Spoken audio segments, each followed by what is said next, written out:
Howdy everyone, I'm Biscuit, and today I want to talk about something that's a bit more serious, and that's my experience in grad school, some of my observations of those around me, especially what seems to be the difference between people being successful and then not successful. And the point of this video is not to discourage anyone from going to grad school, but I do want those who are planning to go to be better prepared to be successful, and to give everyone else some perspective of what it's like. Also, I'd like to help any of those who are already in grad school navigate the difficulties they might be facing right now. So again, this is my experience and perspective. Other people may have way different experiences and perspectives, especially at different schools all around the world. Just keep that in mind. Okay, so let's just get into it. Okay, so I have 4 recommendations / observations for those either in or planning to go to grad school. Okay, so one thing I've noticed grad students having a problem with is a lack of motivation. So this could be because you've been going to school for years and years and years, and now you realize you've signed up for yet another 4 plus, 5, 6 years, or you realize maybe you're not as interested in the specific field or even physics in general as much as you thought. This can lead you to being resentful of what you're doing, not think it's very interesting, or just getting easily frustrated with it all. And it's difficult to make meaningful progress when you're in this state. In that case, it might be worth really seriously contemplating whether you are where you really want to be, or if there's anything else you'd rather be doing instead of just floating by the whole time. If you don't really love what you're doing sometimes, that's okay. It happens to nearly all of us. But if you find yourself consistently being unhappy with what you're working on, it may be worth thinking about changing your specific field, or changing advisors, or changing schools, or maybe just reevaluating grad school in general. Going down that list in the order of what you should consider first. Heck, I changed fields. I was doing numerical relativity when I started, but I ended up being miserable because I was the only grad student in my department who did that.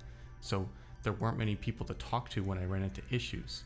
So switching to working in the LIGO collaboration has been great for me because I enjoy working with other people. I like working with real data and code bases, and I feel like I'm really contributing to effort that's greater than just myself.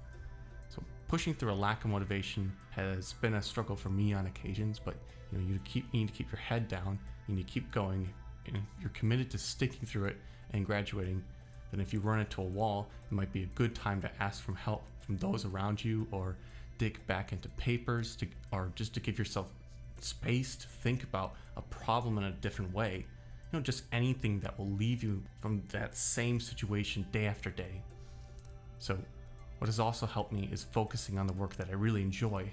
That's one of the goals of one of these videos, and that's to rekindle my love for physics that I used to have, and to get you all, and even myself, just excited by all of it again. Okay, number 2, I also think it can be fairly easy to lack a clear direction of what you work on in grad school, or where your career is even going. Up to this point, often most of your work has been very directed, with research experience that's had a lot of involvement from a supervisor, and then doing homework that's always had a clear answer in the end. This may be the first time you've been asked to do work independently and autonomously. Here you can run into the issue that if you don't make any daily goals to reach for, you can easily find yourself not getting much done. So how much this is an issue can heavily depend on your advisor and people you're working with, as some people are really hands-on and involved, while others are hands-off, a trait you should use to help determine who you want to work with and be your advisor. So there are many styles of advising, and none of them are inherently bad, but picking someone that works best with you is really important early on. It's one of those things that you should really be doing in the first year or 2. Also, there's no other solution than just to embrace your new independence and learn how to self-regulate to the best of your ability. So you may want to buy a planner or a calendar just so you can determine when you want large goals to be completed, and then split those goals down to weekly and especially daily goals.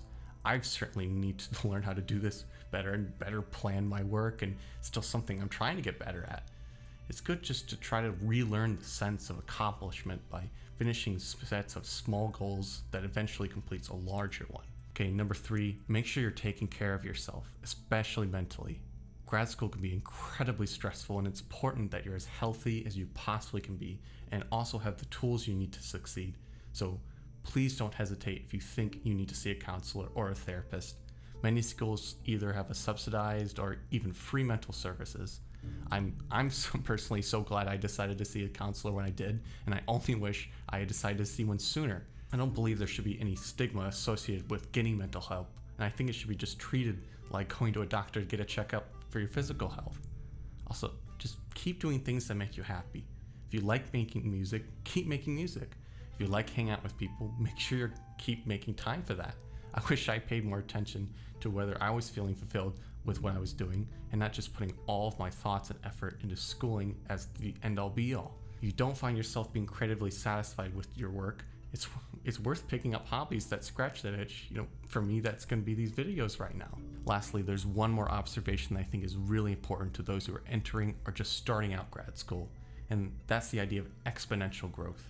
So what I mean is the earlier you start doing research, the earlier you start your exponential growth. So by the time you start focusing on research in grad school, you're so much better prepared. And you may get more opportunities just because people believe that you know what you're doing, and then you learn more by then working with them, and then you start doing even better. I've seen people really take off because of this, to the point where they've nearly doubled or tripled or quadrupled the paper output of their peers. So if you're interested in physics, try to learn from an experienced researcher at the soonest available opportunity, especially the summer before you apply to grad schools. I end up asking around my undergrad department and was fortunate to get extremely lucky with an opportunity I'm convinced was the difference between me getting into grad school and then not. So don't be afraid to put yourself out there. The worst thing you'll ever hear is just no. So at the end of the day, grad school is a great place to build a career and a great place to have the flexibility to make a few mistakes along the way. So don't worry too much if you find yourself struggling with one of the things I mentioned just now, but it may be time to seriously address these issues or discern whether grad school is really the best thing for you. And only you can do these things. That's the best and worst thing about that. It's both under your control, but it's only up to you to fix those problems. And I honestly think you'll figure it out though. Okay, so that's all for me today. I appreciate all of you watching. I think it would be great if I was able to help out someone with this. Okay, thanks, bye.